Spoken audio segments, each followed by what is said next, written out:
సంగారెడ్డి పట్టణం 9వ ward గొల్లగూడెంలో Congress party councillor అభ్యర్థి కర్కం శ్రీలత శ్రీశైలంను భారీ మెజారిటీతో గెలిపించాలని కోరుతూ డప్పు చప్పులతో భారీ ర్యాలీ నిర్వహించిన కాంగ్రెస్ పార్టీ నాయకులు, కార్యకర్తలు, స్థానిక వార్డు వాసులు. ఈ సందర్భంగా వారు మాట్లాడుతూ కాంగ్రెస్ పార్టీ అభ్యర్థి కర్కం శ్రీలత శ్రీశైలంను గెలిపిస్తే జగ్గారెడ్డి సహకారంతో వార్డును 8 కోట్ల నిధులతో అభివృద్ధి పరుస్తామని తెలిపారు.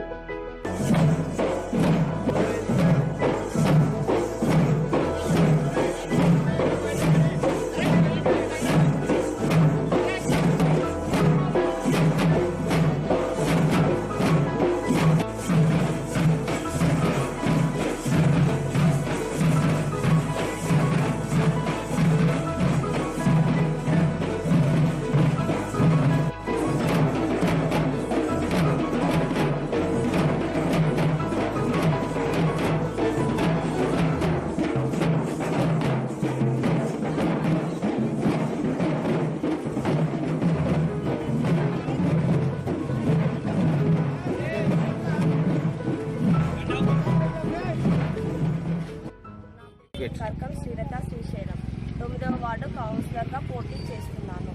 ప్రజల సమస్య నా సమస్య అని మళ్ళీ మేము ముందుకు వస్తున్నాము. మళ్ళీ మన రేవంత్ రెడ్డి గారు 300 కోట్లు కాంగ్రెస్ పార్టీ నుంచి మనకి అభివృద్ధి సంగారెడ్డికి ఫండ్స్ రిలీజ్ చేశారు.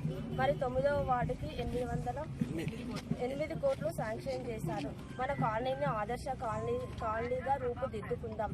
మరి ప్రతి ఒక్కరూ మనకు సపోర్ట్ చేసి చేతి గుర్తుకు ఓటు వేసి అత్యధిక మెజారిటీతో నన్ను గెలిపించాలని కోరుకుంటున్నాను. మేము 9వ వార్డు శ్రీలత శ్రీశైలం గారు కాంగ్రెస్ పార్టీ నుంచి నిల్చుంటున్నారు.